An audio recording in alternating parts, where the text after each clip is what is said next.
Hey, what's up? Welcome to the AV Club podcast. My guest today has such an absurd story. I'm going to make this intro short so you guys can listen to it right away. My guest today, his name is Gideon Osamba. He is the keyboardist at the church I attend. He also is a producer. He makes beats.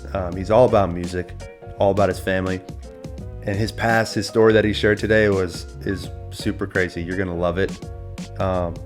I'll just leave it at that. There's a lot of stuff that you're gonna want to hear. So without further ado, Gideon, thank you guys. All right, my man. We're rolling. We're good. Good. How you doing today? Doing good, man. Good. It was a good day too. Yeah? So, yeah. What'd you do? So I work for River ISD. Mm-hmm. I do some AV work over there, audio visual. So today, so 2 years ago, the school had like those document cameras, the ladybugs that they give to all the teachers so they can, project their material on the screen. Yeah. But then this thing started getting very old, so the teacher were like crying about it. So the board of trustees, they finally decided to give them new ones. And so we have like a bunch of them and I had to distribute them. So like we went from this humongous like ladybug to like this piece of cake size ladybug. Whoa. So it's pretty amazing, and all the teachers are so happy because they're like, it was like just Christmas again for them. Wow. So yeah, I had to do that. So it was pretty fun to see people really happy, getting something new and excited, and That's cool, man. Cool. Yeah, it was really Do cool. you live pretty close to Pflugerville? Yeah, so pretty much it's funny enough because my home address is both Pflugerville and Round Rock. So I'm really like Oh, nice. on that edge. That's yeah. cool. So, We're technically Georgetown, but we're right on the edge of Georgetown, Round Rock. Round So Rock, yeah. like I think maybe 7 minutes north. We're south actually is Round Rock, and then we're in Georgetown. So we're like right on the city limit lines of both. yeah. But Gideon, I appreciate you coming on today, Thanks, man. I'm excited, man. It's really exciting. Me too, man. This is gonna be fun. First of all, I wanted to ask you, man. I remember when we first connected. Yeah. You told me your real name. What's your real name and how do you pronounce it? Gideon. Gideon. Yeah, Gideon. Okay. And So- what's the origin? So it's a Hebrew name. Okay. I don't know how to say it in Hebrew though, but it's a Hebrew name. But the pronunciation Gideon, it's French, like pretty much. So the name is just Gideon, but in French, that's how you say it, Gideon. Oh, okay. Yeah. Do you speak French? Yeah. What? Yeah. Like fluently and Yeah. Write, speak, understand. Yeah. Because I'm from the Congo. Okay. And like French, it's not like recognized as like a language, but everybody speaks French. And that's what you take at school. And yeah, so. Wow. So is that the primary language over there? I wouldn't say primary. It's not the primary, but it is sort of, because everybody speaks it. Like Okay. for work purpose, school purpose, you need to kind of speak it. Yeah. Yeah, but it's not like that's what I say. It's not recognized as the primary, but it acts as if. Yeah. Because everybody, you gotta have to speak it kind of. Yeah, that makes sense. Since it's not the primary, what is the primary of Lingala. Lingala? Yeah, that's typically African. Man. Yeah. Yeah. Wow, and you're fluent in that as well, Yes. of course. Yes. What else are you fluent in, man? Oh man, a little bit of Swahili, a little bit of Zulu, a little bit of Hassania, which is like a dialect of Arabic, because I was in Mauritania. Man, we're gonna talk about all this, Yeah. as if you want. But yeah, I've moved a lot, so I've been picking up languages. Like there's That's like crazy. 6 languages that I'm like really fluent, and there's a 7th one like I can speak. I can hear more than I can speak. Okay, But yeah. that makes sense. Yeah, man, my dad is Mexican. My mom, she's like half. She doesn't look like it, but she's half. And growing up, my dad we never learned, being around my dad's side of the family. Yeah. We heard it more often than obviously on my mom's side, but we never really picked it up and nobody really taught us. So Yeah. it's unfortunate because we don't know it. I say we as in me and my sister and my brother. Oh yeah. We don't know it, and so it's kind of a bummer because now we just know English, and here you are knowing like 6 languages and a little bit of a 7th. That's crazy. Yeah. That's awesome, man. So Let's talk about that. Tell me a little bit about your upbringing. So you are from the Congo, Yes. and that's where you were born. Yes. And how long did you live there? Just for 6 years. Okay. Yeah, for 6 years, 6.5. So it's gonna be a long story, but I like it. Yeah, I like just to share my story with people. That's how we build friendship, and Yeah, of course. So for those who know, like right now, the Congo. So I'm talking about the Congo, Kinshasa Congo, because there's two Congos. It was all Congo before, but then with the colonialism and all that stuff, they got separated a little bit, but we're still pretty much the same people. So, but the Congo I'm from, it's the one that was ruled by the Belgians. So Okay. yeah, Yeah. so it was Congo, then it changed to Zaire at one point, and then came back again to Congo. So I was born when it was Zaire. And at that time, the president, who was Mobutu, he was like a dictator because he was in power for, I think, 25 to 28 years. Wow. Yeah, so Long time. he was really like a dictator. And my dad happens to work for that regime. Like he was like Wow. he was one of like the advisor in that regime. Yeah, so in 1997, because I was born in 1990. So in 1997, so it started in 1996 because that's when we started fleeing. So in 1996, this other guy named Kabila decided to do a coup against the president who was there forever, Yeah. and to overthrow that president. So the president Mobutu, the dictators, had to run away because this guy who was coming, he came out hot. He had like a bunch of rebels with him, and Wow. there was just a bunch of mavericks. Like Yeah.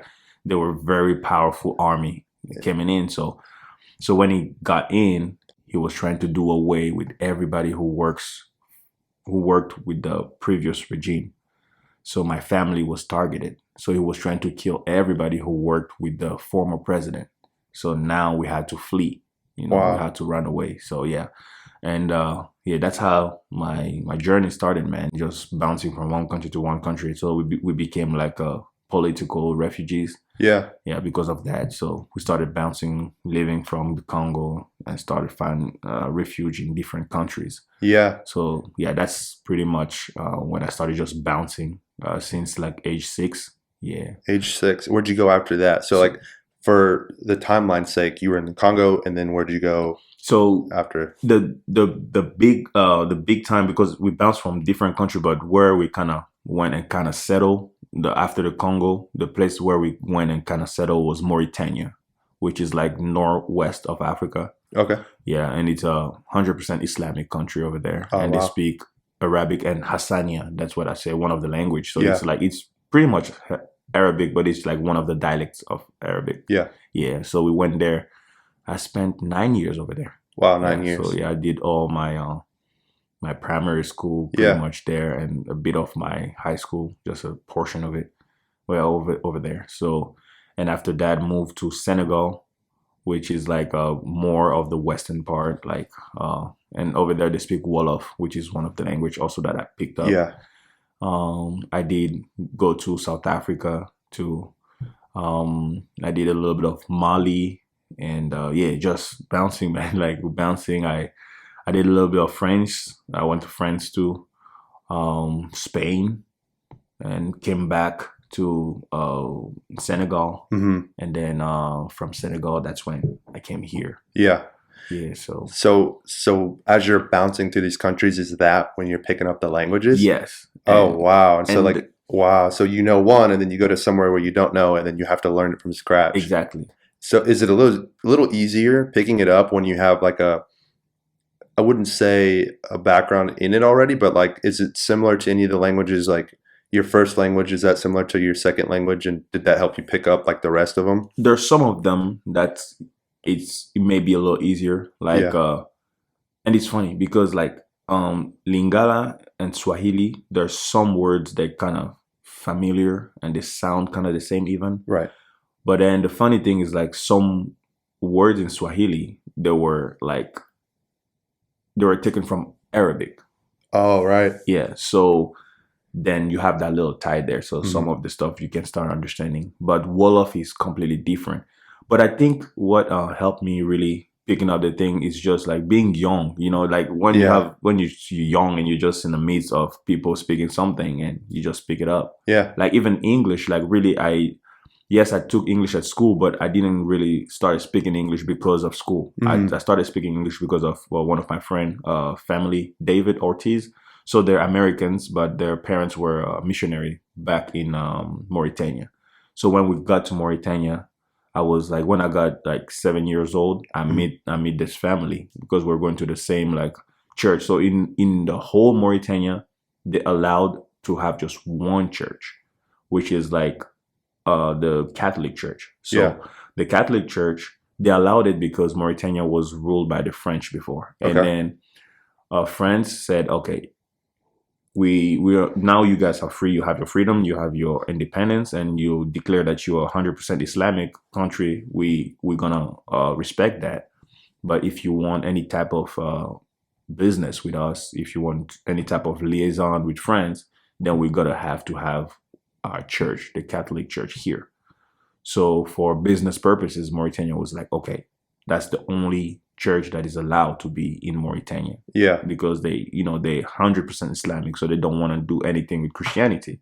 But because of business purposes, they allow the French to have like the Catholic Church there. Right. So now the Catholic Church started like lending out their space for different little churches. Like if you want to gather, then you can come here. Because if you do it at your place, like we tried in our house when we got there, we were having like morning devotions and evening devotions. Like our house was stoned every single day. Wow. Yeah, because you're not allowed to do that. So now the Catholic Church started like being a little bit more graceful with people. Like, okay, you want to have your church, then you can kind of rent our space, because this is the only space like in Mauritania where things like that can happen. So where you can worship, essentially. Exactly. One central worship like building. Didn't have to be what they were doing, but exactly. Yeah. So yeah, and that's what's that, and that's when the church that we were going that was allowed to be in there, that the Catholic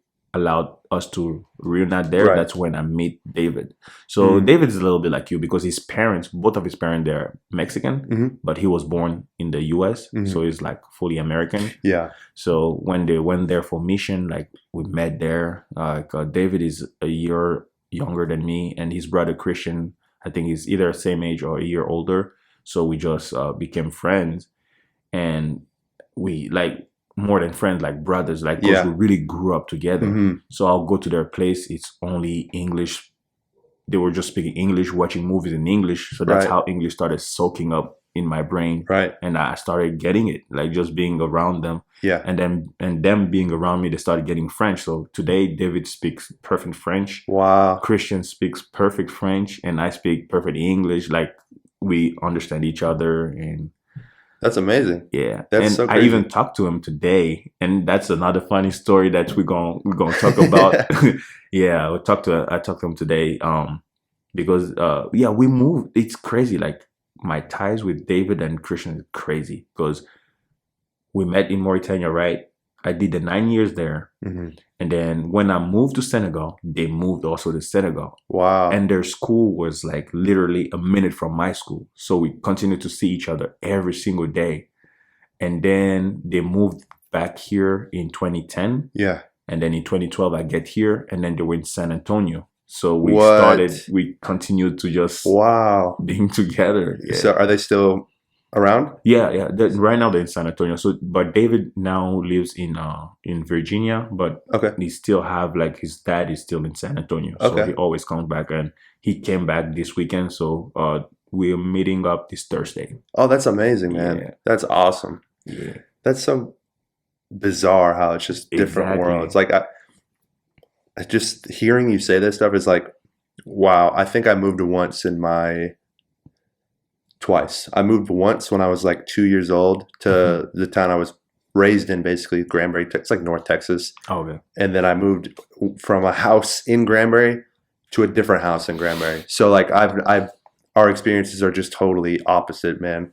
Yeah. So as you were moving, the initial reason you moved, people were trying to hurt you guys, hurt the whole uh, political realm that you were in. Was Yeah. that continuing to happen? Were they like trying to find you as these moves happened, or Yes, and so from the Congo to the Mauritania, yeah, all the little country where you go, they're trying to track you guys. So you have to go in hidings. You have to go in refugee camp, have a refugee status, and wow, try to get asylum into places. So the first place that we got like granted asylum was Mauritania. And now the problem in Mauritania now doubled on us because now from there we started being like religiously like targeted because we're Christian and we were trying to profess our faith. right? So that's when now we became not only political refugees, now we had to be also like religious refugees. Wow, So started trying to hide from all these things. My brothers got jailed. I don't know how many times. My dad got jailed how many times. I've been attacked in the streets like how many times. Like it was just crazy. It was just crazy because it was a little confusing. Because the law was like you cannot preach the gospel like in the streets. You cannot do that. But if you want to kind of pray quietly, you hmm can do it in your house hmm quietly. Like you can profess your faith to yourself quietly, but that's not what was really going on. Because when they found out that you were Christian, then you're persecuted. oh Yeah, wow, you're persecuted, and it got really bad in 2009 and 2010. Got really bad. So a lot of missionaries, a lot of Christians, they started getting killed in their houses, oh and that's wow. why David's family, my friends, David's family, they had to move because they were missionaries, and So they had to. yeah, they had to move. Okay. There's one family that we're very close to, also an American hmm family. Their daughter was one of our best friends, Sophia Shadid. Yeah, her dad got killed, man. Oh wow. And that was just like a day after we just had like a little service into their place. Everything we saw him, and then the next day you hear that he was murdered in Wow. his house. So that really changed Sophia's life. I mean, Yeah, I can't even imagine. it was really bad. And so yeah, 2009 and 2010, it was really bad. They started really killing people and all that stuff. So, Yeah. but for most of the time, we were just like in hidings and then the crazy thing though, my family, especially my family and David's family, like a lot of Muslim people and a lot of our friends, especially me and David, because we were little crazy kids. Like we Right. just didn't really care. Like we didn't care that much that, oh, you're Muslim, I'm not gonna hang out with you. We hmm didn't have that. Like it was like we just wanted to have fun. Like just being boys, being hmm kids, being boys. We love play soccer. Like we played soccer all day, every day. And Mauritania, I mean, not just Mauritania, but a lot of countries in Africa, like third world country, like they said, soccer is the biggest sport because it's not expensive. All you need is a ball, and That's it. that's all we play, right? So Right. we play with friends, and then some of those friends, they were just very intrigued with our life and our lifestyle. Yeah. Just being so energetic, but just being full of life and be happy. And Yeah. they'll ask us questions, why, and us being kids, like we didn't really understand that, oh, you cannot just profess your faith. We were just telling them, oh, it's because of Jesus, and we're talking about Jesus and all Right. that, and they wanted to know, and then we give them materials, and that's what also got us kind of in trouble Yeah. because some of them, I think they really wanted to become Christians, and then when their parents started learning about that, they got really pissed and mad, Yeah. Yeah. and that's Because when it's kind of dangerous. exactly. Yeah. So Wow. that's when the issue started. But by the grace of God, his family were able to really bring a lot of people to Christ, like a lot of Yeah. Muslims who really wanted Christ, and my family did the same, like people who really wanted Christ. hmm And there was people like that, the different families, like missionaries, they'll come and they'll just pour the love of God, and a lot of them, they were receptive and they really wanted to change. And it was even more dangerous for those people who wanted to change than us, because yes, us, would have been persecuted, but for them, like they were pretty much calling death upon themselves, Right. because like your family, it's not acceptable. Yeah. So your family is gonna reject you. So it was a very, very crazy thing for them. Yeah, man. So So at a young age, did you understand what was happening while you were moving from did your parents ever sit you down or be like, hey, we're like, kind of have a target on our back.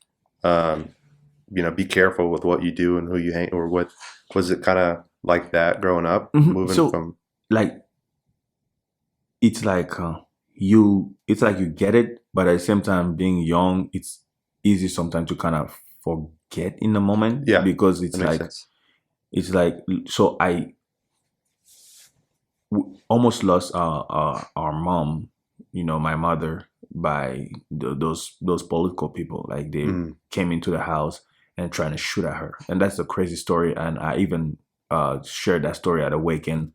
One they let me share one. It was crazy, and I know a lot of people may be like, "What are you talking about?" But literally, one of the guys tried to shoot my mom 3 times. I don't know, like my mom, she just screamed the name of Jesus.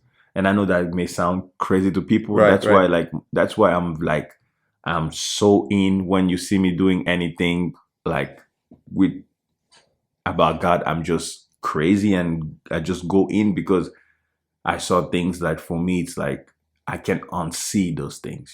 So this guy tried to shoot at my mom 3 times. I don't know what happened. My mom just screamed the name of Jesus all the 3 times. And the bullets were just coming, like they was just jammed in the gun. Wow. 3 times he tried that. 3 times, and all the 3 times the bullet was just coming jammed, And it was crazy because it was like mom's about to die, but then she's not, and then you have just all these things that you have to process, right? So then the parents start telling you, and you guys run away. But then when you get somewhere, and for like a little bit of time, you start having friends and you can play soccer again. Then the pressure, it's like kind of a little gone. Yeah. And then the next day, it's like, oh, we need to go. But then when I started getting a little older, like 10 years old, 11-year-old, that's when you really understand, because sometimes the family is not together. Mm-hmm. Sometimes like you should take off so fast that some of the people are gone into a different direction. Yeah. And you find yourself maybe just with 2 of your sister. You don't know if you're going to see your brother anymore. You don't know even where they went. Yeah. You don't know which country they are. Like there's one of my sister, Mami. I did almost 12 years before I could see her again. Oh, wow. Yeah. She was in Nigeria. She went in Nigeria, got married, even married over there.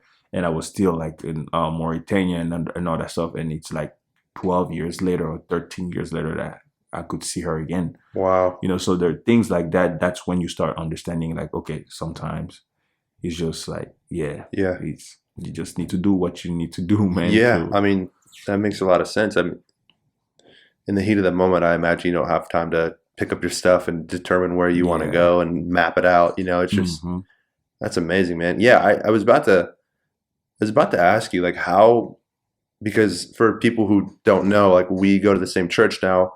How long have you been going to Awaken? About 2 years and a half now. 2? Okay. So I've been going there since September-ish. So a couple months, like 8 months, something like that. And Gideon here plays the keys, and he destroys it. He's so good. It's crazy because I go to church and I'm like, okay, let's see what today's going to be. And no, without a doubt, it's like you are just professing your faith, like at the top of your lungs. You're like, God, man. It's really cool to see. But on top of that, you're playing the keys and you're singing.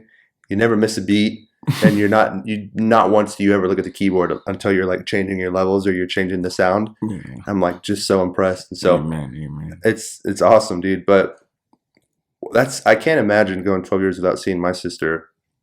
We're not even super close, but that's still like an amount of time that's like unimaginable, because you don't even know at that point. So how did you, whenever you came in contact with your sister, like how did that come about? Did you guys just happen to run into each other, or did you get in contact somehow and then meet up at a certain place? Or Yeah, I think she came back to Senegal. I think it was Senegal. Yeah, when we were in Senegal, then she had to come back in Senegal. I think she knew that that's where we were now, Yeah. establishing ourselves and staying there. hmm And then she was up there with her husband. Like sometimes you know where she is right now. After a few months, you know where she is. hmm And then at that time also, it's not like internet was as fast in Africa like that, or Oh yeah. even like sometimes even to call, because it's not like here. I mean, now Africa is getting there. It's really evolving and all that stuff. But back then we didn't have like Facebook Right. Yeah. yet. Facebook, it was still developing Yeah. and all that stuff. So but sometimes you get a call. It's like, oh, you talk to her for a few minutes, or you hear that, oh, she called, or she sent a letter or something like that. But to see her, it was like, 12 or 13 years later, she Wow. came back. It was moving, man. Yeah, I bet. Because she was like my second mom, really. Because sometimes when I was born, even my mom was there for a little, but then she left. She had to go do something, and my sister, she's the one who took me in, and she was going to college, and I heard story that she even took me sometime to college with her. Oh wow. Yeah, and she'd go to school, leave me in a dorm, praying that she'll find me when she comes back. Right. So she was just like really like a second mom to me. Yeah. So to not see her for that long was really crazy. And then when she sees me back, it's like 12 years. So I'm grown now. Yeah. I think I was either 19 at that time, 19 or 20 in that gap. So I'm a young dude already. Yeah. So she sees me, and it was just very moving, man. Like Right. very, very moving. Wow. So when did you guys, first of all, how many brothers and sisters do you have? So in total, I have 9. 9 siblings? Yeah. Including you or not including you? No, including me is 10. Okay. Wow. Yeah. That's cool. Yeah. So I have 3 brothers, and then I have 5 sisters with my biological mom, and then I have 2 sisters on my dad's side. Okay. Yeah, but I don't like to use like half sister terms, so Right. I just call them sisters. Oh, I like that. That's cool. Yeah. That's cool, man. When did you officially come to like United States, and why did you guys decide to come here? Or was it all of you? No. So, and that's that was just grace of God, man. So there's this ministry that I'm part of. It started way back in Africa. It started with my aunt. Really, she's the one who started it in Congo, and now it's everywhere in the world. Wow. Yeah, it's a Christian ministry called a spiritual warfare ministry. So growing up, when I got like 10 or 12, I started like playing keys. And this is on another story, bro. This is another story, bro. But Well, we're gonna for sure get into that. But yeah, continue. So I started leading worship, in there. And then in 2012, like when things were really getting bad, like in Mauritania for us, like because I was bouncing for different countries, like, and things were just getting really like tough for Christians down there. Like even in Senegal in 2011 and 2012, some places were attacked. Like even the place, but because Senegal, it's not even like 100% Islamic country. Senegal is a pretty secular country, so Christian, they have the right to prefer their faith, Muslim or whoever, but it's 95% Muslim. Yeah. But they don't call it like a Muslim country, so you kind of have that freedom, but you still have like 95% of Muslims, so they're still gonna dictate Right. whether you like it or not. Mhm. So in 2011, 2012, they started getting rowdy and trying to, start breaking into churches, breaking into people's places. So it was getting bad there too. Mali was the same, was getting bad. So in 2012, there's this American lady. She's passed now. Her name was Gwen. She had her own ministry here, the End Times. That was the name of her ministry, End Times. So she knew my aunt, because when my aunt's ministry kind of blew up and everywhere, so they became friends with Gwen. Right. So each year when Gwen, she would do her she'll do like a convention, and she will invite people all over. Hmm. She'll also sometimes invite people from my aunt's ministry.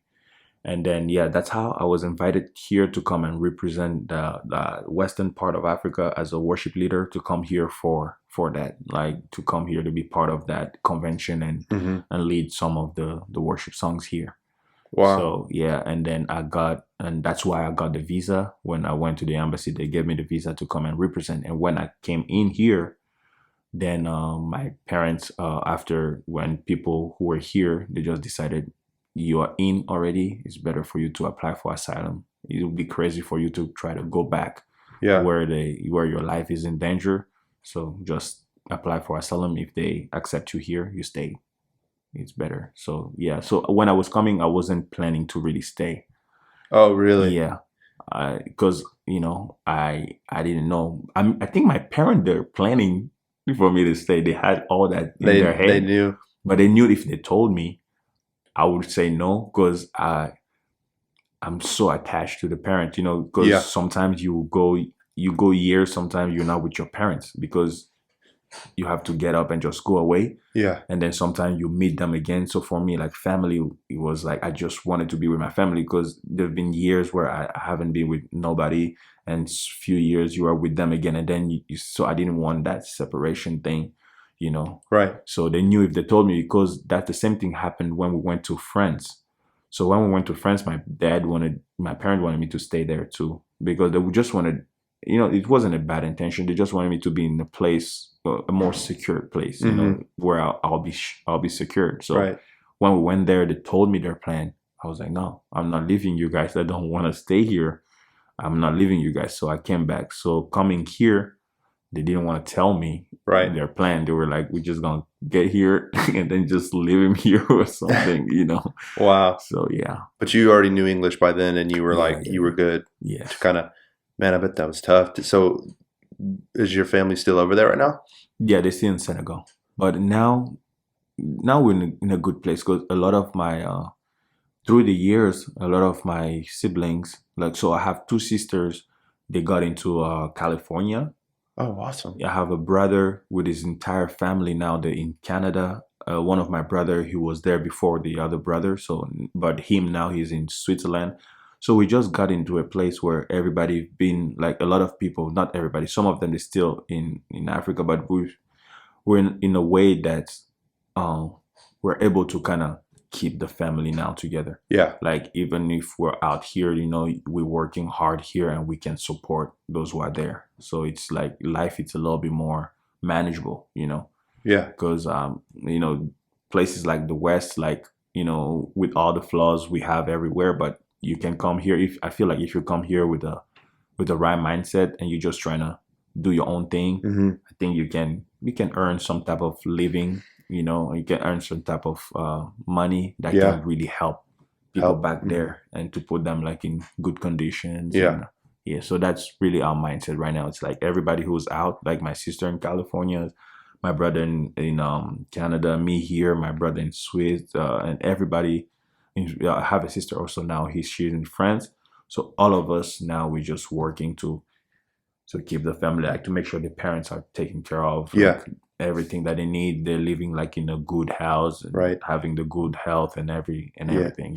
That's beautiful, man. Yeah. That's amazing. That's a lot, man. That's a lot. Yeah. That's heavy. So how do you connect with your siblings that are like across the globe right now? What do you, you guys have each other's numbers and stuff now Yeah. and stuff like that? Yeah, now it's easy, Facebook, we Yeah. have WhatsApp. So we have like a family page on WhatsApp. Okay. So everybody's in there. So even those who are in Africa, because WhatsApp is everywhere now, Yeah. and Africa is getting real good with networks and all that stuff. So now it's very easy. Like, I don't pass a week without talking to my parent or without seeing them. I Okay. can call them, I can video chat them. Oh, that's awesome. Yeah, I see them every day. So we feel a little bit more closer. And, Yeah. so yeah, that's pretty much how it is, man. Man, that's insane, dude. Yeah.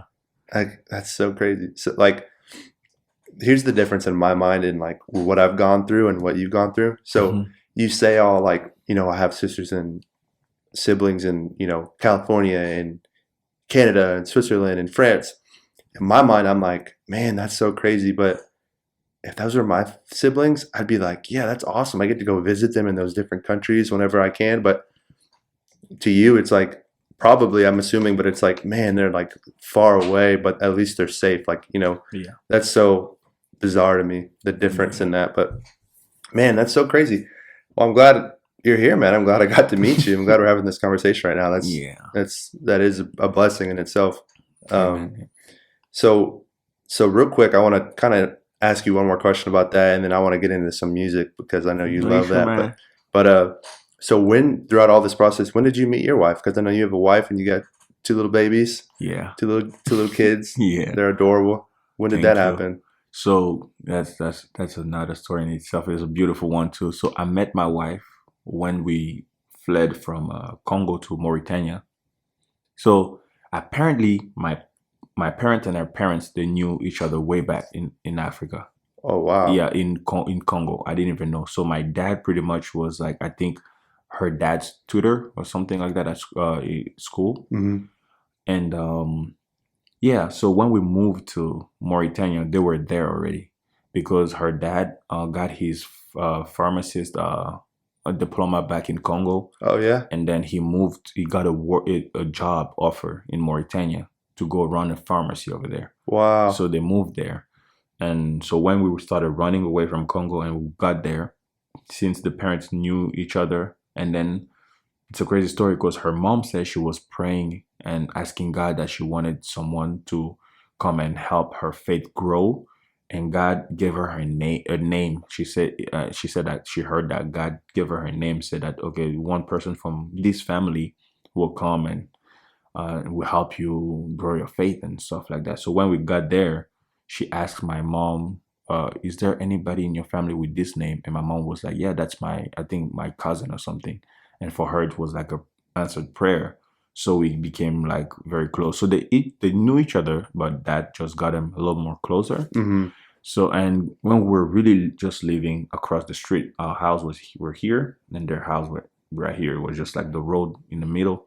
So yeah, that's how I met my wife. Really, I was 7 years old. She was 3, going being 4. So Uh-huh. we met up as kids, man. Yeah. And yeah, and at church we always play like during Christmas I'll always be Joseph. She would be Mary. We Yeah. sing at church. So for 2 years we stayed there because from 1997 to 1999 we stayed with them, and 1999 that's when they moved here because they got the diversity visa. I don't know if you know that. So each year America, like, you can play that, it's like a lottery visa. So each year America gives like last year they kind of reduced the number, but the normal thing is like America gives like 50,000 free visa to people to come here to work. Like you play the lottery, meaning like you apply for it, Hmm. and then apparently there's this computer that kind of just picks people Randomly. Yeah. randomly, and if you're picked, then you come here, you have your green card, Wow. and then you can also apply for citizenship. I think 3 years after that. Mm. So her dad did put his name and his family, and his name was picked. Wow. So in 1999, they came here, and yeah, they've been here since.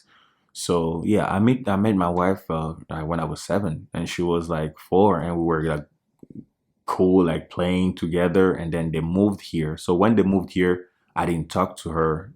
I didn't talk to her or her family because it was so far. Yeah. And I was like 9 by the time they moved here. She was like just 6 years old, Right. And then I think in 2008, my mom was invited for one of the conference that I talked to you about before. Right. Right. So she was invited here. So when she came to the US for that conference, she remingled again with her family. Oh yeah. Yeah. So and then I think 2009 she got invited again, and they started like really now having some type of communication. But me still, I didn't even know about them anymore. But then it's in 2010 when Facebook start picking up. Hmm. Then I got a message from my now wife, but she just sent me a message like, "Do you remember me?" Da da da da da da da. And I was like, "Yeah, I remember. Yeah, I remember your name. I remember you, but like we were kids, So Yeah. and we just started talking on Facebook. And then crazy enough, in 2010, crazy enough, I don't know why I said that to her, but I was like, you know what? In 2012, I'm gonna come visit you. I just said it out of the blue, Randomly? man, randomly. And then she thought that I was just trying to play a game, like being an African guy trying to hit up on an American lady, you know what I'm saying? So she was just like, she said she didn't even pay attention to that. She just thought I was just trying to play a game, Wow. yeah. And then weird enough, in 2012, I got invited to come here. And then when I came here, the conference was in New York. It wasn't even in Texas. So I went in New York. And then from New York, we got invited to go visit VOM, which is like VOM stands for Voice of the Martyrs. Okay. And it's a Christian non-governmental thing that's I think it's in Tulsa, Oklahoma. Yeah, that's where they are. So my dad was working with them when he was in Africa. So they also send like missionaries, but they're trying to help people who are persecuted like from Africa. Yeah. Yeah, meaning like if you're a Muslim and then you accept Christ, your family is gonna reject you or your family will try to kill you. So Voice of Martyr, they're trying to help people like that who are persecuted because they decided to follow Christ. Right. So my dad started working with them, him being there. And since he needed me because they can just work with you if you are like an organization yourself. So my dad needed to open his organization. So since in Africa, I did study like a little bit of computer engineering and stuff like that. So I became like my dad's IT. Okay. So I kind of helped him open his own organization. I created everything he needed. I created like the logo for his company and all that stuff. And since this VOM is an American company, so they needed someone who can really translate fluently, like from English to French, so people can understand. So I became a translator for that. And then so when they started sending missionaries over there to go do some campaign, then I'll travel with them to translate, to local languages like either French or Wolof, whatever they needed, translate for them.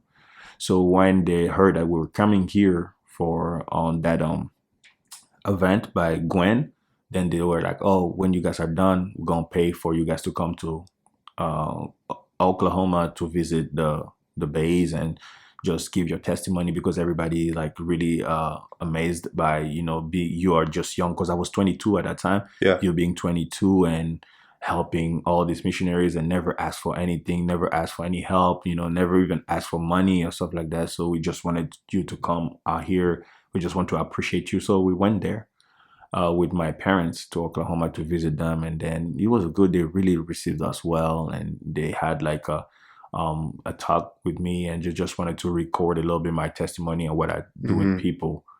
And then we came to Texas to visit the family of my wife. My now wife, but at that time, to visit them and just and then when we got here in Texas, I started helping. There's a pastor who wanted to open the ministry, the spiritual warfare ministry. He wanted to open one here, so he wanted me to help him with worship and stuff like that. So I started playing in his church, like help with worship, and he really liked the way I was worshiping. And then when he talked to my parent, he was like, why are you guys trying to take him back to Africa when you guys know already what's going on there? He can just stay here. And I'm vouching myself to get him in my house to take care of him and to work with his asylum case to pay for the fees and all that stuff so he can get asylum and stay here. So that was the plan. That's what, that's what they wanted to do. But then my father-in-law, so my wife father, like because of our culture, that's very insulting for him to let someone else take me in their house while he's still here, because he's more close to our family. Right. So he didn't find it right for me to go stay with someone else. So he told my parent, now, if you guys want him to stay here, he'd rather stay in my house to stay with us. Yeah. Because you guys are close. I cannot because he's like my own son. I cannot have him stay with someone else that you guys just met here. Right. So that's how I stayed. He decided for me to stay with them. So yeah, when I stayed with them, like I think three months after I got here, me and my wife, we started dating, because when I got here, she was all grown. She was smart. That's what really attracted me to her. I knew that she was smart when she was small, but when you're small, it's like everybody's smart. Kind of Yeah. when you're more, it's like coloring and all Right, that stuff. right. Everybody looks smart. Yeah. But when I came here, she was really smart. Like, I think she got second in her class. Wow. When she graduated from high school, she was, what you guys call it, like, I think is valedictorian or something like that. Salutatorian, yeah. Yeah. She was that, and that just amazed me. And then I was just having conversation with her. She was just very smart. Yeah. And that's one of my thing. Like, a girl who has brain, like, It's over. it just gets me. It's So game over. Yeah. yeah. And then I found that, and she was, beautiful, but it was more her brain. I was just like, because I always told myself I want to marry a very smart girl so I can have smart kids. Yeah. Yeah. So yeah, and then it just I felt hard for her, and then I told her, and then we started dating at that point, like since August 15, 2012. Wow. Yeah, that's when we started like dating. Like the first year, I told her like, yes, I mean, I'm just focused on you, but let's see how this first school year for you is going to be, because she was going to college that year, and since I was living in their house, Africans, they're very very strict with school. Like, you ask any African, like, school comes first. Right. So, and since I was living in their house with her dad, I didn't want like a fling or a love story between us, like, kind of takes away her mind from her studies. I just wanted her, like, just prove to your dad that even if you love someone, you still can be excellent in school. Yeah. And she did great first year. And then after that first year, when she did great, then I had the courage to tell her family, like, I'm dating her. The mom, she was pretty cool with it at first. The dad was a little like, because it's like, for him, I was like his son. Right. It's like his son dating his daughter. It was kind of just like I get very that. Weird. Yeah. Very weird dynamic, I could imagine that for him. Yeah. Yeah. So, but he started coming around. I think it's really after the wedding, how he saw that I really worked hard for my wedding and paid for everything by myself and all that stuff. Like, wow. I think he respected me more. Yeah. At that point, and yeah, man. That's amazing, man. And do they live here still? Yeah, they still live here. They live in Round Rock, just by the Walmart on 79. Yeah. Yeah. That's awesome, man. That is so crazy. Yeah. I have a similar story. I'm dating, I don't know if you've met her, Taylor Martinez. She goes to the church. Yeah, I saw her, I think. Yeah, that's Daniel's sister.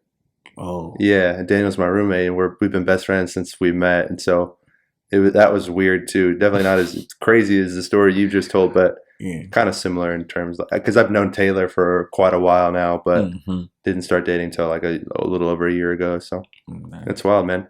So let's talk about the music, man. Yeah. What started this, and how were you in a situation just growing up where you were able to be around the keys, or like did you just kind of like, how did your interest with music start? And you're about to laugh at me right now. Let me hear it, dude. That story, you're about to laugh at me, man. So every time I think about it, I get a little, it's funny, but also emotional, kind of. Okay. So it was in 2013, but I started really picking on keys like 2013. No, not 2013. What I'm talking about, 2003. 2003. Yeah, 2003. So, in 2001, 50 Cent came out with that album, Get Rich or Die Trying. Yeah.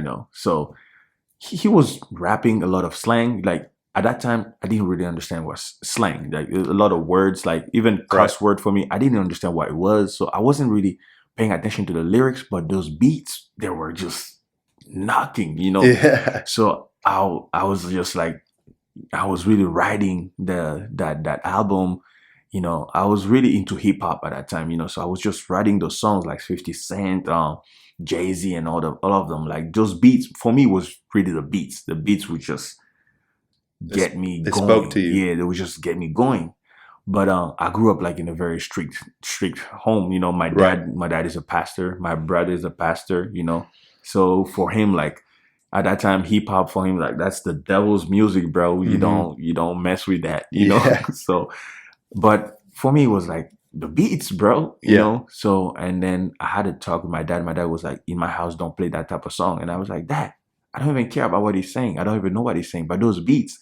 And then he was like, well, you know, the lyrics, and even if you don't understand, sometimes they have subliminal messages and they work on you without you knowing. And one day you find yourself saying things that you don't even know what they mean, but you're just saying Right. them, you know. And then out of frustration, like that was really out of frustration. I didn't tell him, but in my head, I was like, you know what? I'm going to start making my own beats. Yeah.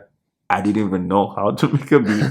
I didn't even know what's required to make a beat, but I was just frustrated that now I can't listen to all this beat. I was like mad inside. I was like, you know what? I'm going to start making my own beats. Yeah. And then fast forward 2 years later, my dad goes away.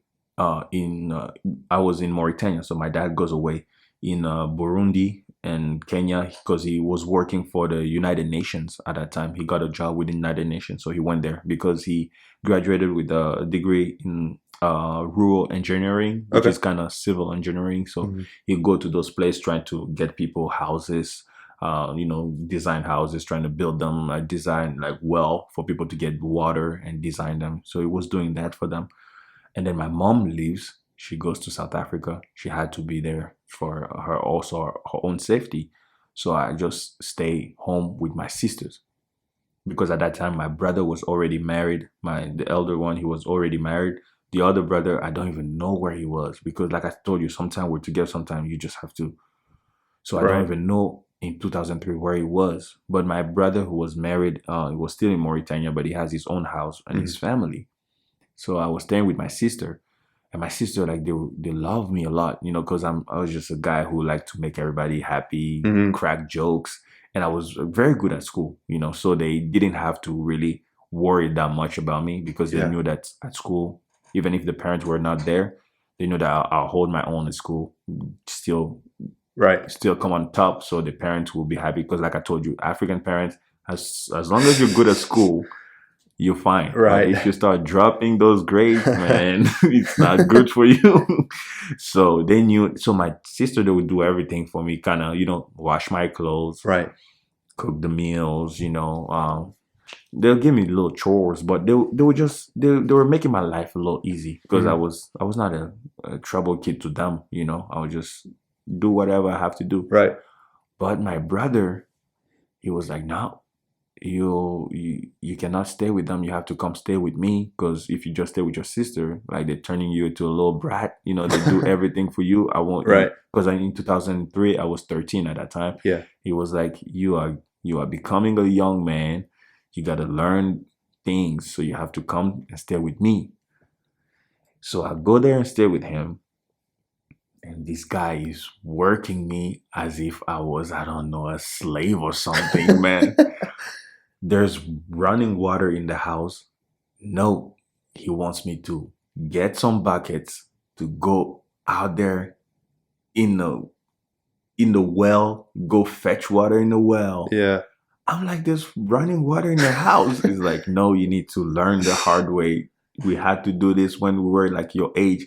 I was like, that was you. Like, he's 19 years older than me. I was like, that was way, way back. You know, we have water here. He said, nah, you need, and in African culture, you can't even talk back to your elders. They Yeah. tell you something, you got to do it. So my life was miserable, man. At that point, my life was miserable. So I'll do all these things. He wakes me up at 5 a.m. You go to the well. You have to do all these chores. Now I have to wash my own clothes, and I never washed my own clothes Right. before. And he was like, no, you have to learn. But he doesn't even tell me what to do. He just gives me the soap and the water, the detergent, the bleach. Was like, you need to wash. So me not knowing to, I put everything together, bleach, soap, and all the clothes, not knowing that bleach doesn't work with colored clothes. Mhm. So I ruined my entire, Oh, all your clothes. all my clothes were ruined. Wow. I was pissed, man. I was really livid, you know. And I think I think I went through depression. Yeah, And probably. during that moment, I don't know why, but my nieces, so at that time he just had like two daughters at that time. So they had, those little keyboard, like those babies keyboard, those piano for kids. They had it. So every time I was really depressed, I was feeling low, I'll take those keys, the keyboards, Hmm. and I'll play like key by keys, like very sad songs that kind of made me feel, kind of express what I was feeling inside. Yeah, So I'll play different songs. But the crazy thing is, I never took, keyboard lessons, right. but weird enough, I'll play the songs. It's by looking at it, it's just like I knew where to press to bring that tone. So, and I'll play all songs just like that. And then my brother would come to the door and listen to me playing songs that he knows, like, and all the phrases. And then he'll ask me, how are you doing that? Who taught you piano? Because we never took classes. And I was like, I don't know. I'm just pressing. And it was like, nah, but you are playing those songs. How do Right. you know where to press? I was like, I don't know. I'm just pressing. And I just look and I feel like that's how it goes. And then he caught it. He caught that I had that gift. I didn't cut it. For me, it was just like releasing my pain. Like, even when he was asking me, I was like, what are you asking me for? Leave me alone. You're the one who putting me Yeah. through this, Yeah. to these problems. So when he caught that I had that gift, he called my dad. He was like, I think Gideon has a gift playing piano. So when you come back, we need to buy him a bigger keyboard so Yeah. he can kind of Learn. learn and just go with it. And funny enough, bro, I started playing with just these two fingers. Wow. That's how I was playing.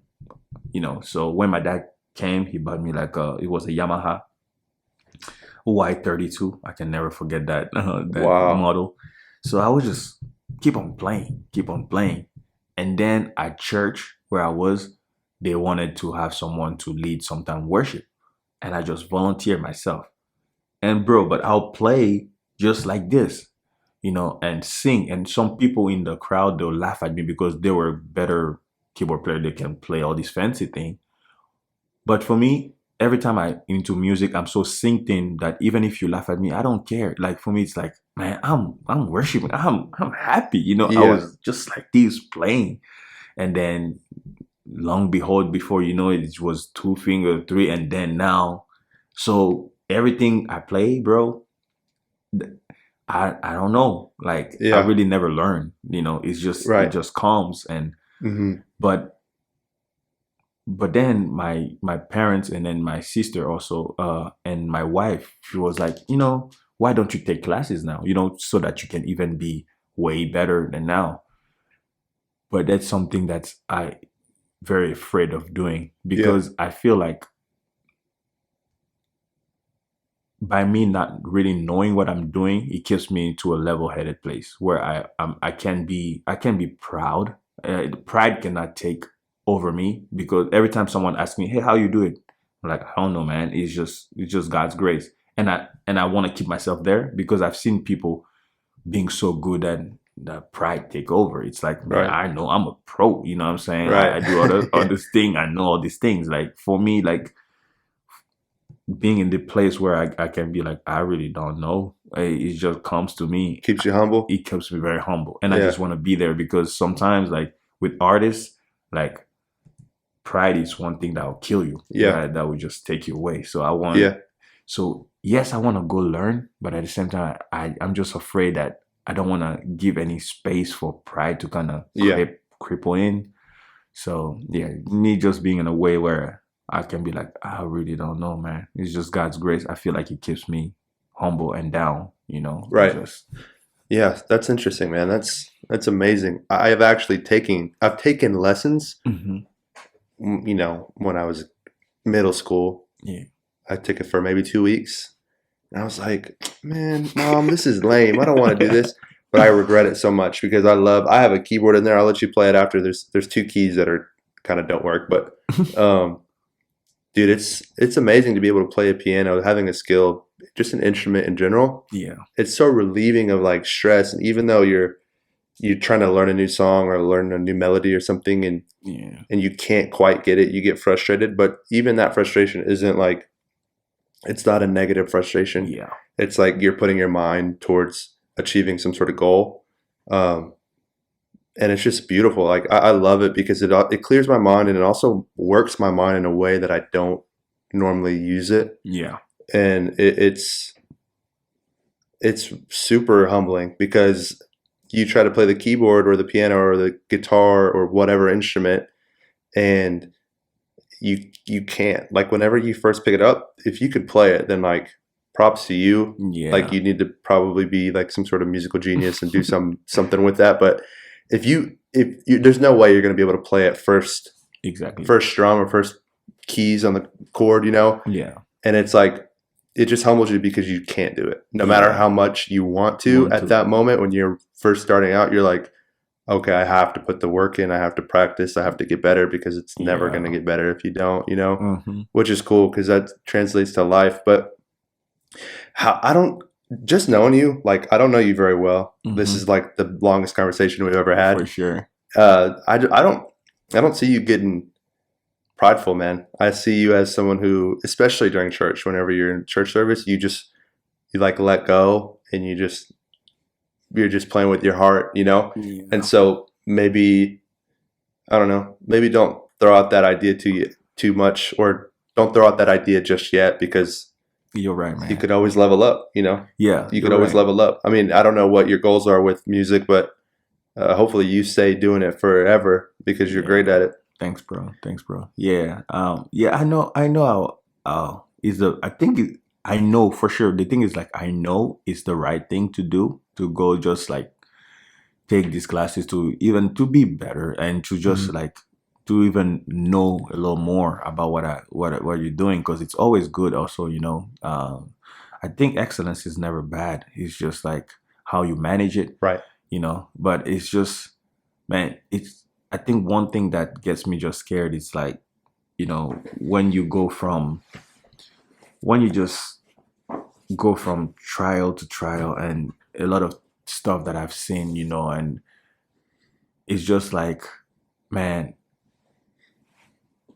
I was not even supposed to kind of be here if it wasn't for God's grace. So anything that, I'm not saying that I'm gonna do, but anything that I feel like, and this might happen, where I get like prideful and arrogant against God, it scares me, because it's like, man, when I see like my mom was about to pass, my dad was about to pass, all these things, like myself, like was about to pass, I've been attacked different, it's like, but God was there, God was there. So anything that makes me even slightly think that, oh, you may be like arrogant against God, it just scares me. But I need to brush it off. But you're right, though. I need to brush it off. I know that I'm gonna take classes, man. Well, that's a good fear to have, right? It's a good fear to have that, you know, you could lose it at any time, because it keeps you on your toes. Yeah. Just like you've been saying. But you also have to maybe think of it like in terms of, maybe if I get better at this skill and I love it, because I know you love it. I see you up there playing. I know you love it. It's undeniable. Maybe that could be the way that you provide for your family one day. Not only your family here, but your family back wherever they are, whoever needs help, you know? And so that's what I'd have to say, man. That's because you're really good, dude. And if you've never had a lesson or anything, that's incredible. Thanks, bro. Because, dude, I've legitimately, this is not a joke, talking to Taylor, and I'll go through waves. Obviously, I don't love it as much as you do, because I'm not in there practicing every day or playing in front of the church. But I'll go through waves in my life where I'm like, oh, I'm all about the keyboard. I'm going to learn this song, and then I'll learn it.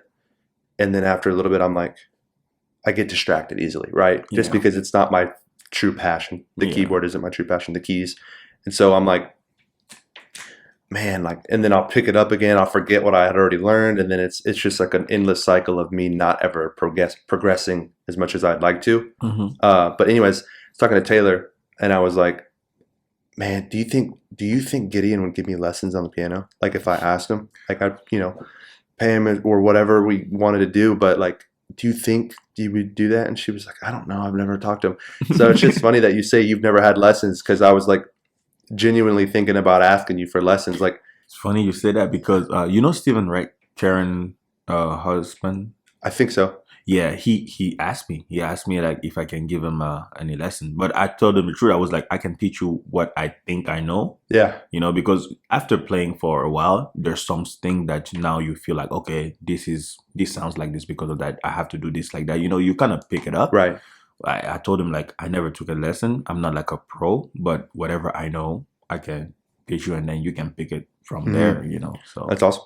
Yeah, man. I think it's once you find, I've been doing this podcast for like a couple months, right? I try to do one episode a week, and just talk to people like yourself and really introduce them to the people I know, which isn't super big, and hopefully others listen to so that they can hear these people's stories essentially. But the thing I've been telling people like that I don't know, if they have any questions about like, dude, like what do I do? Or like, I'm really looking for some sort of work, or I don't know what to do for a living, you know, and I'm like, just follow your passion. Cause that's kind of what I'm learning right now is like, I love this. I love talking to people, hearing their stories, getting it out there to the people who need to hear it. yeah.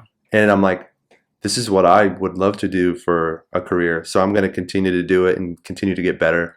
And so I would encourage you to do that. And that's what I tell people is like, if you love it, like you're going to have a hard time not doing it. Yeah. And so that's what I feel like with you, man. It's like, Thanks, bro. That's really encouraging, man. Yeah. I mean, you are like on the list. Like, I can put you on the same list as my sister. My sister, she's like the one who's in California. She's like the one that I'm just after.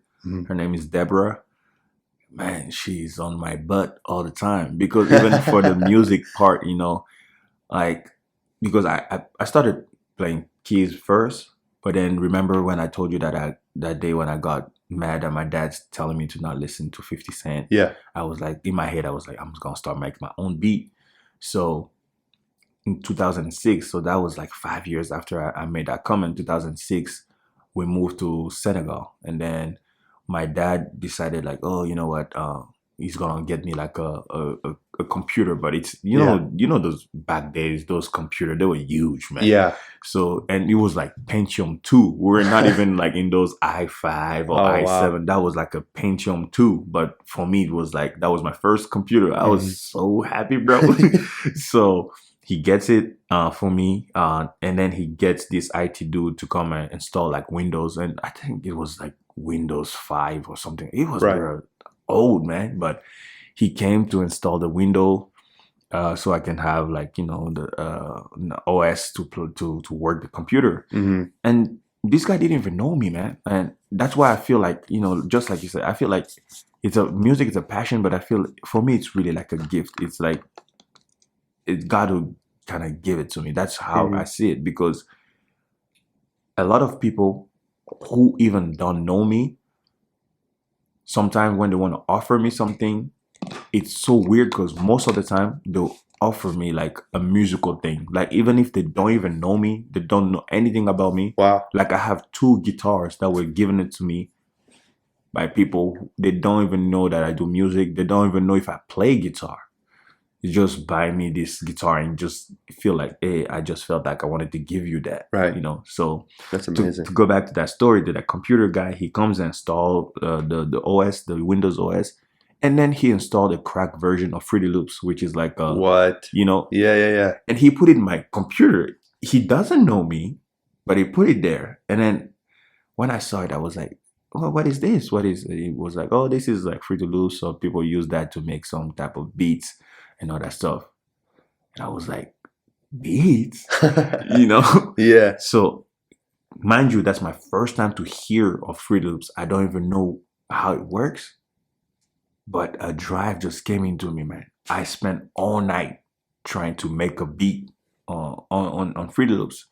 And like I didn't know the program, so I didn't even know that they had like, you know, you have patterns, like you can do a loop and just loop it up. I didn't even know. So I did like a 3-minute song full on a piano roll. And that takes you like, if you want to do it that way, it takes you hours. So I started making that beat at 7 p.m. I was done making that beat by 4 a.m. Wow. And mind you, I don't even know mixing. At that time, I didn't know what mixing was. I didn't know how to polish a song. So for me, it was just like trying to make a beat, and I was just trying to recreate a beat that I heard Yeah. already. And mind you, also, that was a crack version. It was the demo version. So there's nothing such as saving so you can come back to it. Oh, wow. If you close the program, everything you did, it's gone because it's just a demo version, right? So I stayed up all night and I had school the next day, but I don't know, it was just that drive.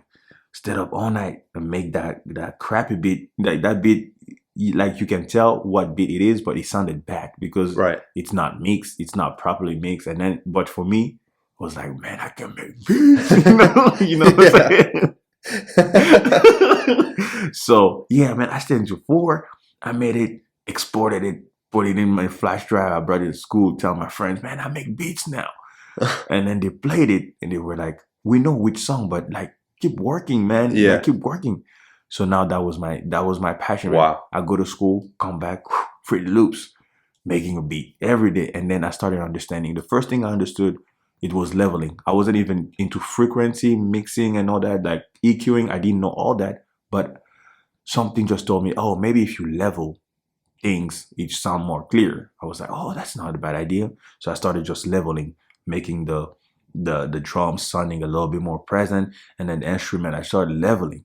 And it was, for me, it was just like a kid in a candy store. You know what I'm saying? Like every single day, by the time we're done with school, I just want to go home. I don't even care about eating anymore. My mom started getting on me because I'll get home, I'm not even eating. It's like Fruity Loops, trying to make a beat, you know. And yeah, that's how it started. And then in my school in Senegal, there were some guys that wanted to be rappers too. And then, but to buy beats was kind of expensive to them.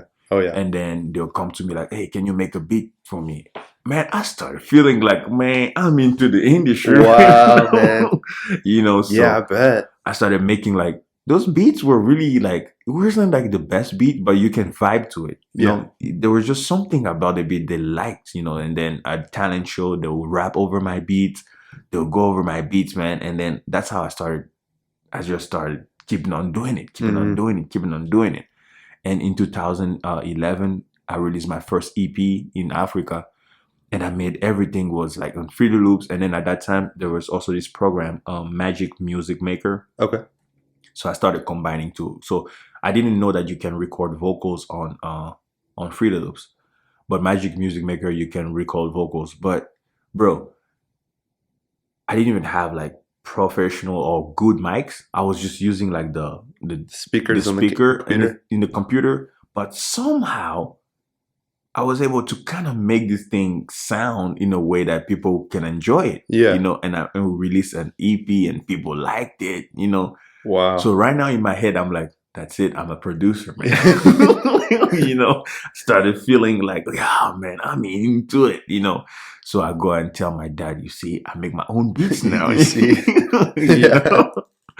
Yeah, man. But when I got here, that's when it really took off, took off, because when I got here, my mother-in-law bought me like my first, like, if I can say, professional mic. It was a Blue Yeti. Yeah, those gray ones. Mm-hmm. Yeah, that was my first one. And I saved up a little bit of money, because when I was playing in that pastor that I told you who wanted me to stay with them here. Yeah. When I was playing in his church, sometimes people would come and just bless me at the end of the service, like, hey, here's $20, here's $5. Wow. You know, thank you for playing. It was a blessing. So they'll just give me some things.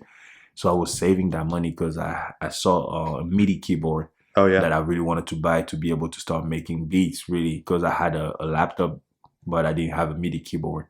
And on YouTube, I was seeing like those producers having a keyboard. So I was like, so that means if I have that keyboard, I'll be at that level, you know. So I started saving, and then my mother-in-law took me to Guitar Center. Yeah. To get me that mic. Right. When I got in Guitar Center, I didn't want to leave, bro. I know, man. That place is awesome. I look at all these things. I was like, man, this is where I'm supposed to be. You know, you know. And then I bought that keyboard, and then I started just feeling like, man, I can really do this. Like, I really love doing this. You know.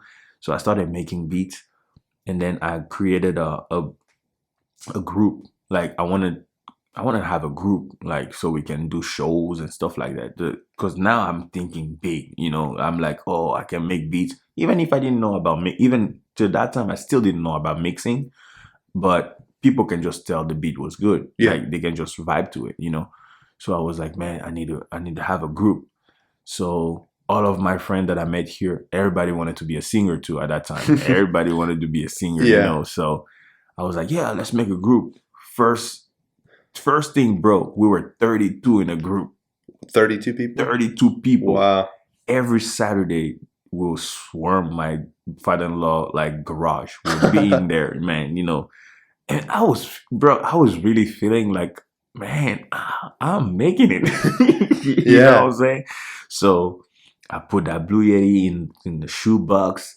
I cut some foam, put it around so it can be insulated and all that. So I felt like I was an engineer or something. Yeah. I was just feeling fly, recording everybody, like recording. Yeah. And then, but with time, we went from 32. Some people started leaving because a lot of people, they thought like, okay, we're starting this music today and it's just going to pay off today. It was just, that's why they thought like, okay, you just make song and then you start making money. And that's it. That's not how it is. Right. We all know that's not how it is. Like, I didn't even know most of the thing that I was doing, so, and then when they started seeing that, yeah, we're making songs, but, we're not selling them or anything like that, because they were telling me, let's sell the songs. Yeah. But in my mind, I wouldn't lie to myself. I was like, bro, these things are not industry quality yet. Yeah, people can hear the idea, but it's not industry quality. Right. Let us just work until we can really put out something that can stand. Right now you can see the idea, but it sounds bad. Like, you're playing on a good system, it's just gonna be bad, But then some of them, they started just dropping. And then we were just 7 of us. Oh, wow. So when we got down to 7 of us, my brother-in-law came up with a name. Like, we were trying to find the name of the group.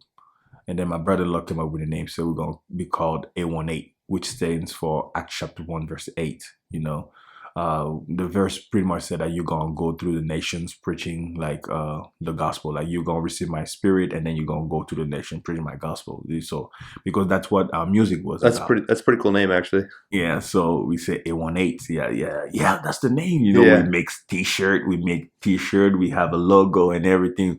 Man, we're feeling like a group now. Right. So we started making songs, and then people started inviting us at different churches that they invite us to go perform and do like some little like youth night shows and stuff like that.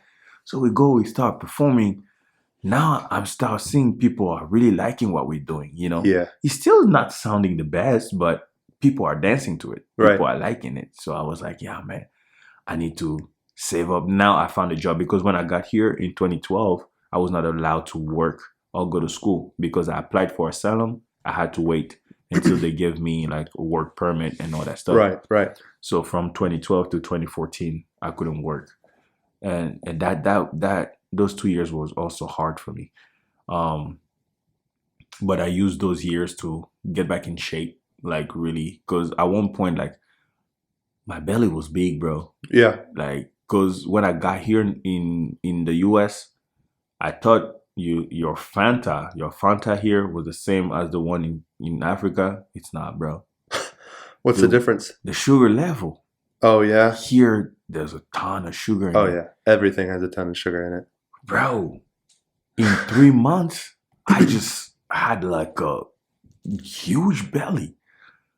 Because in Africa, I loved Fanta. I would drink Fanta almost every day. So when I came here, I was like, oh, that's the same thing. So I just was just chugging it, Fanta. And it was very cheap here. My father-in-law had like always like cases of them. So I was just drinking like 4 or 5 every day. In 3 months, bro, my midsection. You had like a beer belly without the beer. Yeah, my midsection was just, and then so since I wasn't working, I just started running, because that's one thing that I love to do besides soccer, running. So I just started running like 3 times a day. Like, I'll run like 10 miles like in the morning, and then I'll do like 6 miles in the afternoon. And then before going to sleep, like, I'll do maybe another 5 miles, just running every day. And then I thinned out. Like it was good, and since then till now, I never drink any more sodas in this country, man. I was like, Really? yeah, I don't drink Yeah. soda. The only thing you see me drinking water, sip my lemon every day. But if it's juice, like 100% juice or something like that, I would do. But Yeah. sodas, nope, man. Yeah, 'cause, sodas are not good, man. nah, I'm not doing that. So Yeah. yeah, man. So when I started working in 2014, I started saving up money because now I see like people really like this music. I was like, I need to invest in it. So at that, mind you, at that time, the only thing that I had was that keyboard Mhm. and that Blue Yeti mic. So if I started working in 2014. I saved up 2015. Now I bought myself like those professional speakers. Right. It was the KRK Rockets 5. I bought them. I bought like the stand. I bought myself a shield, like For the you know, mic. for the mic Yeah. and all that stuff. And I bought also like it was a little mixer. At that point, I didn't have an interface yet, but I was using like a little mixer. It was a Behringer that I bought. Dude, you have an insane memory. You know that? Yeah, I You're guess. very specific with everything you've said. Like the exact dates, how old you were, all the way back from 1990, Yeah, like 1997. You mentioned stuff from 1993. That's Yeah, man. crazy, man.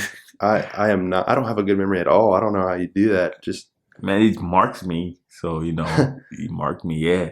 So I bought this thing, man, and my father-in-law, he allowed me to have this thing in the room where I was. Yeah. He was letting me sleep in, but we had rules because it was like, man, you cannot bump music all Yeah, the time. that This makes is not sense. Africa, man. 10 p.m. This is cut that not off. Africa. Yeah, it was like 10 p.m. cut that off. Man. Yeah. Like, I was like, okay, Yeah, that's fair enough. Yeah, so now we started getting better sound, and now people started paying us to go perform places. Oh wow. So the 7 who stayed, they started seeing a little bit of trickling of money. Yeah. You know what I'm saying? So, and then and we just went from there, just growing. And one of my friend in the group, he makes music too, Mohammed. Now he even went to ACC to start studying it because he really wants to be like really want to know all this, how to make music and all that stuff. So he's studying it. That's And awesome. he's getting phenomenal also with his music. Yeah. So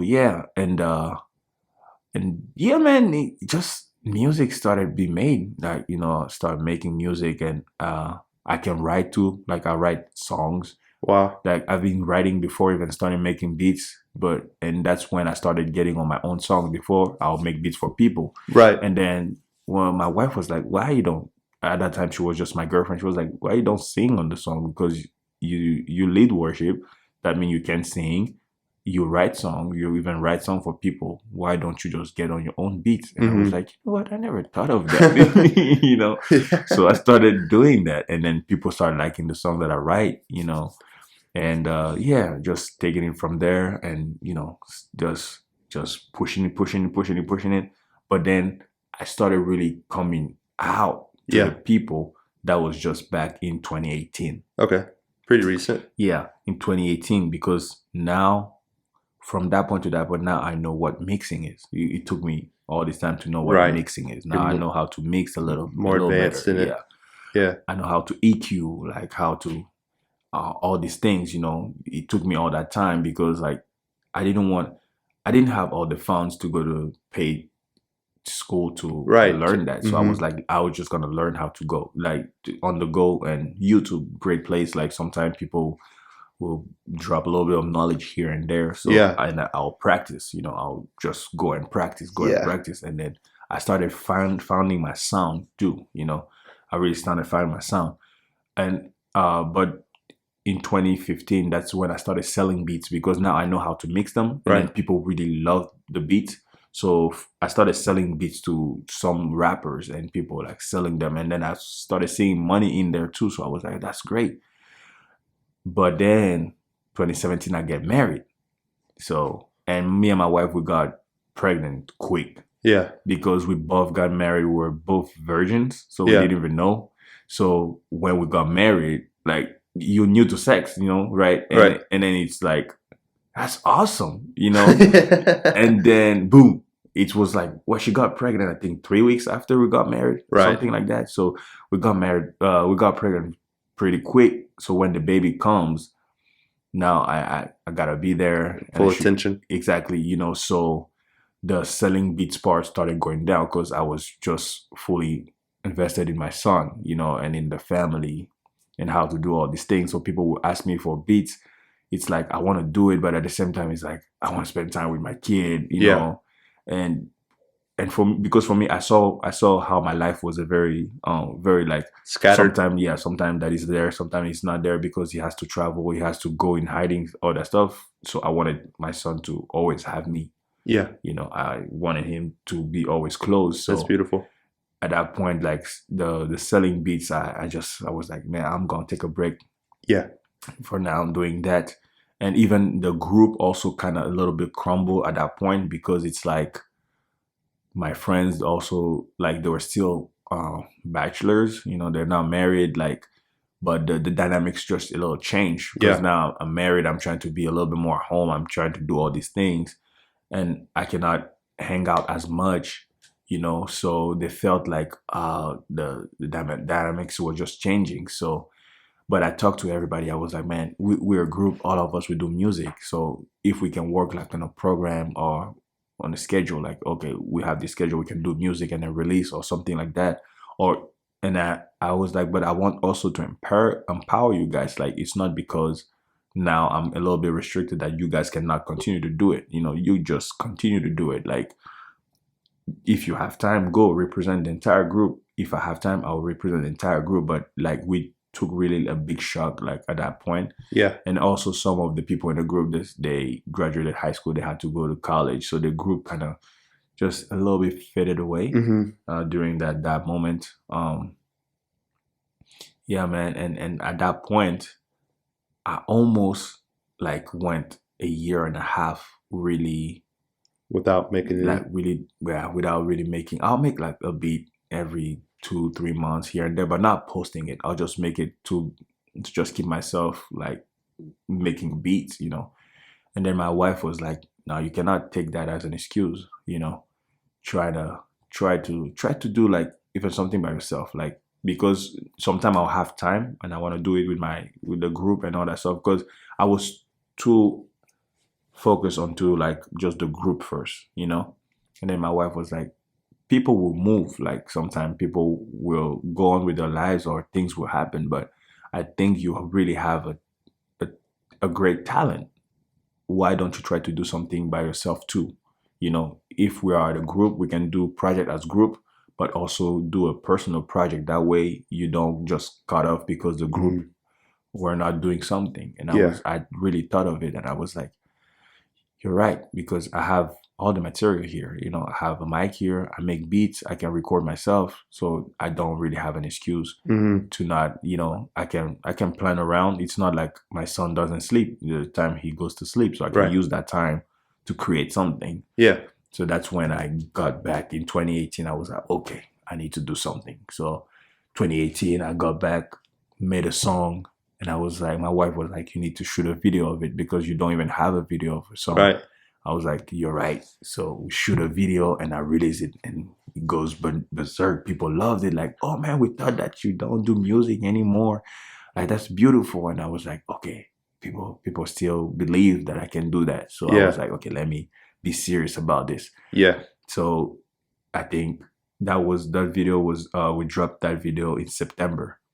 And then in December, I make a song, and this time I feature my wife, and I record her. We do it. We shoot a video. We dropped it, and people loved it. And I was like, "Oh, okay, man, this I can pick this up, So from there, 2019, I worked and I released my first EP in America. It was in 2019 called "Welcome to My Word." I really love that EP because I really give the stories, from Africa, how everything that we did running from Africa, like how at age 5, that was the first time I saw like a real human brain, like because of this guy who got busted his skull in front of our house. Like, I saw it. Like at 5 years old, I thought he was sleeping, but his skull was open. I can see the blood. I can see the brain, but I don't understand death yet. Yeah. So for me, it was like he, I knew he wasn't right. I knew he was hurt, but I didn't know he was dead, And then I see the skull, I see the brain. It just did something to my head. Yeah. So I talk about that story in the EP, and I just present people my word. Like, now I'm in America, but I'm still pretty African, and sometimes my accent will come even strong. So I was just trying to relate that story, like who I am really. Welcome to my word. Like, I'm gonna share Yeah. things with you. So I released that EP. People really loved it. But all these releases were just really free. I didn't really have wanted people to buy it, because my thing right now is to build something first, like to get people to know what I do, to get people more acquainted, and then I feel like if you do that, then easily people can start contributing if they Yeah. want to, or Right.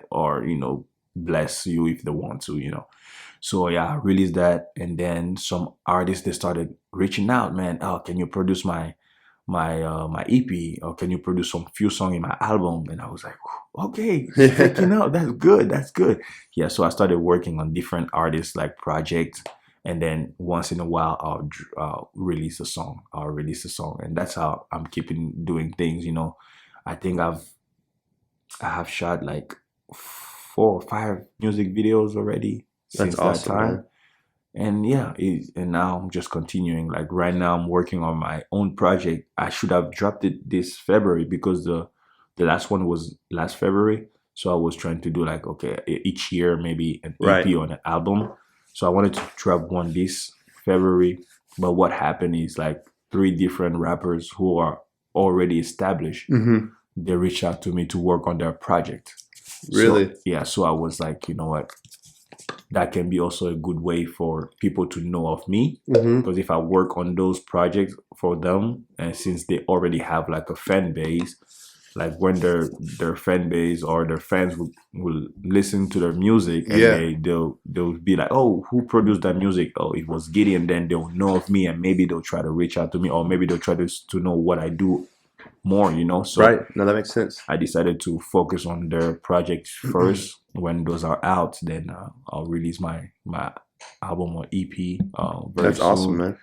Yeah, so yeah, and then I released a song, I think it was yesterday. Yeah. Yeah, I released a song yesterday with this other artist, American artist, which this is one of the approach I'm trying to do here. I'm trying to create like an American and African fusion. Like, I'm trying to feature American artists on like African type beats, that I put a switch where they can still feel comfortable with them be American, land their verses on that. Yeah. And that way I feel like I can present to Africa Best of both worlds. American music, and then present to America the African music. So that's really where my headspace is right now. That's cool, I'm man. trying to have that culture coming together, mesh the two cultures. That's so cool. Yeah. I listened to that last night, actually. I liked it. Thank, man. It was good, man. Thank you. And I also heard the one you released before that. I think you just said you couldn't sleep. You posted on your Facebook, you said I couldn't sleep, so I made a beat. Yeah. And that one was nice too. Thank you. That was sweet. Yeah, I really do. Dude, I'm looking to get some local music on my podcast, dude, just for the intro and the outro. So I'll have to talk to you about that. But how can anybody access your stuff? Like, I don't know where to find it. You know what I mean? That's the thing. I'm into like revamping right now, because it doesn't just take for you to have talent and to know how to do stuff. It takes also to know how to put everything like into a good format. Yeah. And that's something that I really lacked.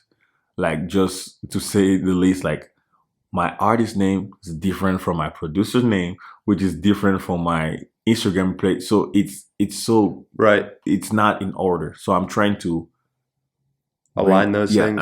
Align those things that way, because I really didn't know even how. I didn't really like social media a lot, so I didn't know how to. When, like, back then, like I'll say like 3 or 4 years back, I wasn't really thinking too much about like social media, how to push things on social media and all that stuff, right. Because I wasn't really too much on social media like that. But then I just had to come in realization, and my sister, she was like, do you know that today everything is like really just on social media? Like, even churches now on social media, everything is on social media. So you kind of have to deal with that, you know. Yeah. So I was like, okay, like I'm gonna go on social media, but I didn't know how to really do it, because it's not just like posting things, it's how you post it, when do you post it, and all these little. I'm trying to learn all this little thing, like how to do it, you know. There's a lot to it, man. It's crazy because just like you have kind of learned music and started from like nothing, learned it on your own.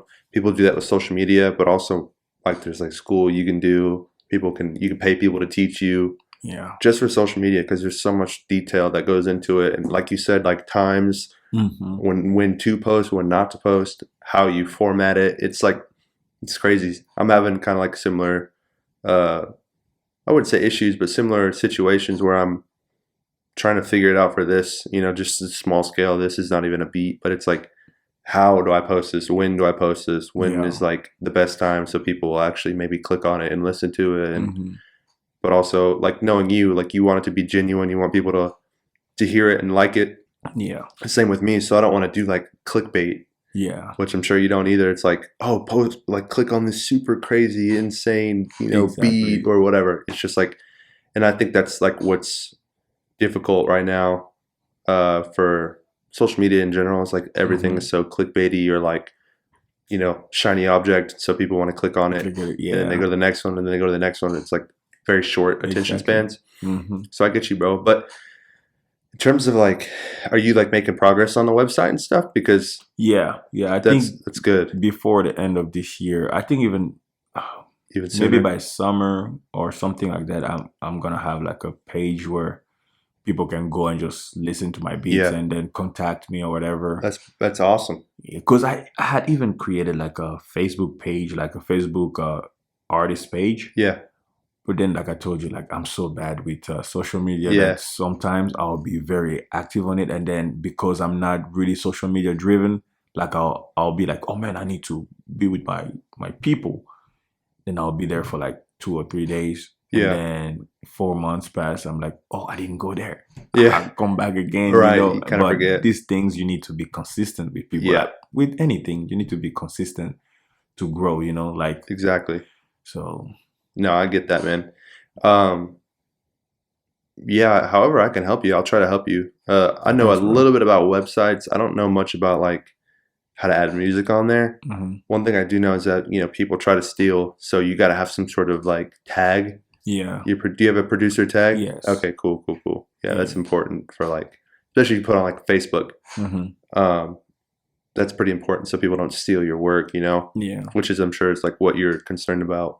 So, do you have an Instagram right now? Yes. Do you have a Instagram and Facebook? Yes. I'm gonna add it in here whenever I post this. Okay. But you wanna say it what it is real quick, or are you gonna change it? I think that's a good question.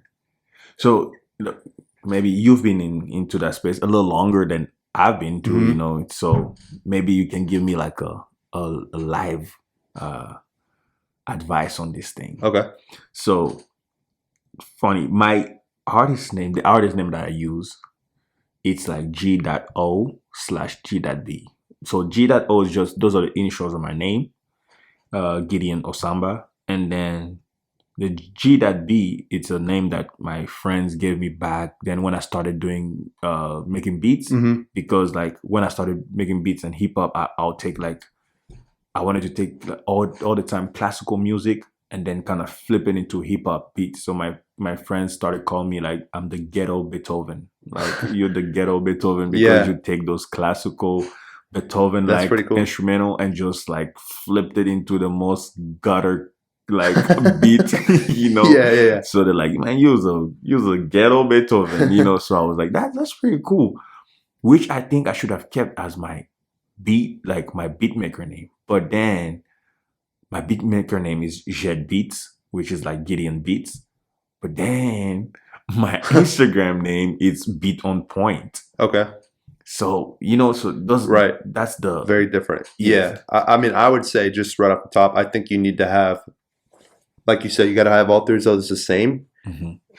Just because it's easier for people to find you on all platforms, right? Instead of having to search 3 different names. Yeah. And then, I mean, you probably already know this, but it's like I would stick with one. Try to stick with one.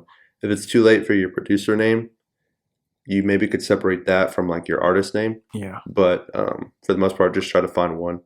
And then like for your website, whichever one of those beats you like the most, or whichever of those names rather that you like the most, I would go with that for like your URL, like so that, you know, ghettobeethoven.com or like whatever you would want that to be. Yeah. That's usually the easiest way to do it. I try to have mine like all the AV Club podcast, which is what this is called. Mm-hmm. I just made an Instagram for it just because, you know, I don't want to have like people.